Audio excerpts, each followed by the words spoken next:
আসসালামু আলাইকুম রহমতুল্লাহি আবরকাত। আলহামদুলিল্লাহ ওয়াসসালাতু ওয়াসসালামু আলা রাসূলিল্লাহ। কাছের ও দূরে, দেশের ও প্রবাসে যে যেখান থেকে দেখবেন সবাইকে আন্তরিক শুভেচ্ছা ও মোবারকবাদ জানিয়ে শুরু করছি আমি প্রকৌশলী মাওলানা মুহিবুল্লাহ। দর্শক, আমরা কথা বলবো অশান্ত পৃথিবীকে শান্তির প্রস্রবণ ও জান্নাত দ্বারা ভরিয়ে দেওয়ার একমাত্র একক প্রেসক্রিপশন মহাগ্রন্থ আল কোরআনের সূরা বাকারার 174 নম্বর আয়াত থেকে। আল্লাহ সুবহানাহু ওয়া তাআলা এখানে আমাদের জন্য গুরুত্বপূর্ণ একটি মেসেজ দিয়েছে। আউযু বিল্লাহি মিনাশ শাইতানির রাজিম। বিসমিল্লাহির রহমানির রহিম। ইন্নাল্লাযীনা ইয়াকতুমুনা মা আনজালাল্লাহু মিনাল কিতাবি ওয়া ইয়াশতারুনা বিহি সামানান কলিলা উলাইকা মা ইয়াকুলুনা ফি বুতুনিহিম ইল্লান নার ওয়া লা ইউকাল্লিমুহুমুল্লাহু ইয়াওমাল কিয়ামাতি ওয়া লা ইউযাক্কিহিম ওয়া লাহুম আযাবুন আলীম।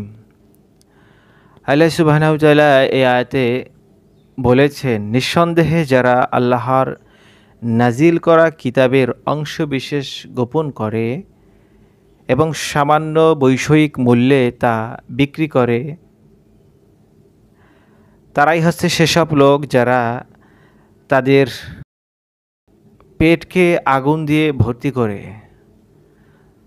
তারাই হচ্ছে সেসব লোক যারা নিজেদের পেটকে আগুন দিয়েই ভর্তি করে। ওয়ালা ইউকাল্লিমুহুমুল্লাহ, আল্লাহ সুবহানাহু ওয়া তাআলা এইসব লোকদের সাথে কিয়ামতের দিন কথা বলবেন না। ওয়ালা ইউযাক্কিহিম, এবং তাদেরকে পবিত্রও করবেন না, তাদের পাপ মোচন করে পবিত্রও করবেন না। ওয়ালাহুম আযাবুন আলীম, ওয়ালাহুম আযাবুন আলীম, তাদের জন্য রয়েছে কঠিন আযাব, কঠিন শাস্তি।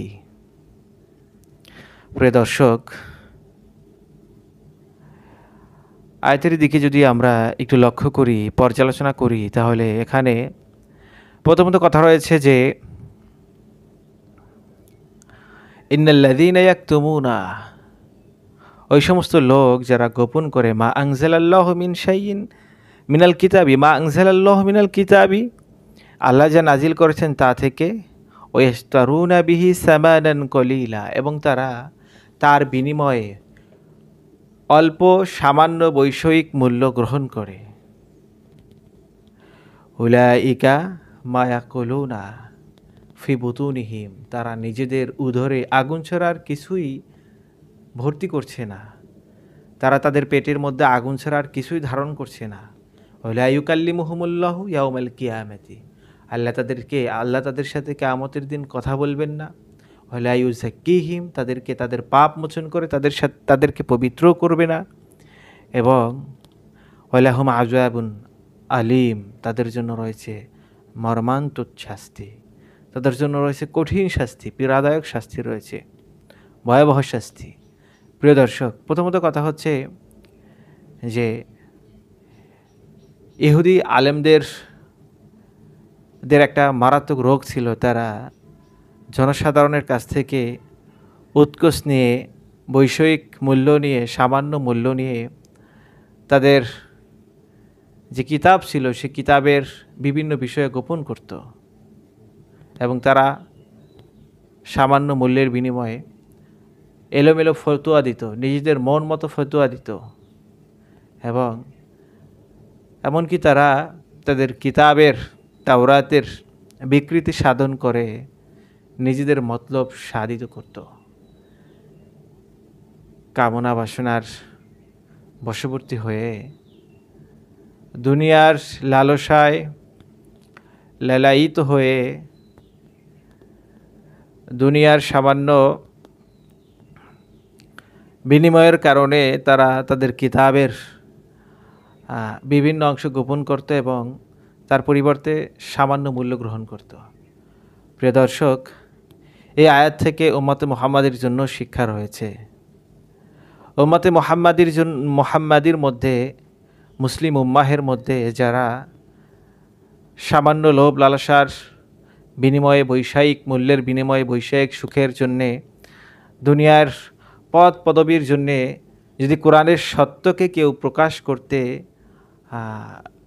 না চায়, কৌশলে যদি গোপন করে সামান্য বৈষয়িক মূল্যের বিনিময়ে, তাহলে তার জন্য আয়াত কঠিন শাস্তির কথা বলেছেন।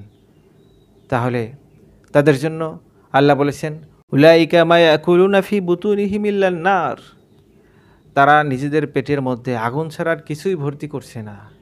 ওয়ালা ইউকাল্লিমুহুমুল্লাহু ইয়াউমাল কিয়ামাহ,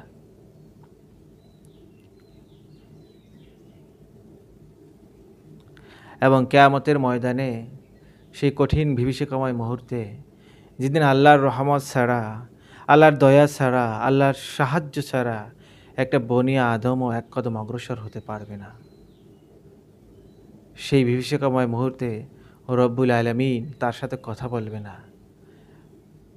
ওয়ালা ইউযাক্কিহিম, এবং তার পাপকে মোচন করে তাকে পবিত্র করবে না, তাকে পরিশুদ্ধ করবে না। আল্লাহ সুবহানাহু ওয়া তাআলা যার পাপ মোচন না করে দিবে, কারণ প্রতিটা বনি আদমেরই আমাদের নবী মুহাম্মদ সাল্লাল্লাহু আলাইহি সাল্লাম ব্যতীত আমরা যারা রয়েছি, আমাদের কম বেশি পাপ রয়েছে, গুনাহ রয়েছে। আর সেই গুনাহগুলো আল্লাহ বিভিন্ন কারণে ক্ষমা করে দিবেন। তাওবার কারণে, বিভিন্ন ভালো কাজের বিনিময়ে, আল্লাহর সন্তুষ্টিমূলক কাজের কারণে আল্লাহ আমাদের গুনাহগুলোকে ক্ষমা করে দিবেন। তো সে কিয়ামতের বিভীষিকাময় মুহূর্তে আল্লাহ যাদের গুনাহ ক্ষমা না করবেন, যাদের পাপ মোচন না করে যাদেরকে পরিশুদ্ধ না করবেন, তাদের জন্য কি জান্নাতের উপায় থাকবে, জান্নাতে যাওয়ার সুযোগ থাকবে? আমাদের একটু ভাবা উচিত। আল্লাহ সুবহানাহু ওয়া তাআলা যাদেরকে তাদের পাপগুলো মোচন করে একমাত্র পরিশুদ্ধ করবেন, তাদেরকে পবিত্র করবেন, তারাই জান্নাতবাসী হবে, তারাই জান্নাতে প্রবেশ করতে পারবে, তারাই আল্লাহ সুবহানাহু ওয়া তাআলার সাথে আল্লাহ সুবহানাহু ওয়া তাআলার দিদার লাভ করবে। এরপরে বলেছেন আল্লাহ ওয়ালাহুম আযাবুন আলিম, তাদের জন্য রয়েছে কঠিন পীড়াদায়ক শাস্তি, মর্মন্তুদ শাস্তি রয়েছে তাদের জন্য। কাদের জন্যে? যারা আল্লাহর আয়াতকে বৈষয়িক মূল্যের বিনিময়ে গোপন করবে এবং বৈষয়িক মূল্যের বিনিময়ে কোরআনের আয়াতকে গোপন করবে, আল্লাহর কিতাবকে গোপন করবে, সত্যকে প্রকাশ করবে না। আজকে আমরা অনেকেই রয়েছি সত্য জানার পরেও নানা কারণে, নানা লাভের কারণে, সাময়িক ক্ষতির কারণে সত্য প্রকাশ থেকে আমরা দূরে থাকি। সত্য প্রকাশ করতে আমরা কার্পণ্য করি, দ্বিধাবোধ করি। তো এই জায়গাটা থেকে আমাদের অবশ্যই বেরিয়ে যাওয়া উচিত। এই সূরাতুল বাকারার 174 নম্বর আয়াত, সূরাতুল বাকারার 174 নম্বর আয়াত নিয়ে আমাদেরকে একটু ভাবা উচিত। আল্লাহ সুবহানাহু ওয়া তাআলা আমাদের সকলকে তৌফিক দান করুক। আল্লাহ হাফিজ। আসসালামু আলাইকুম ওয়া রাহমাতুল্লাহি ওয়া বারাকাতুহু।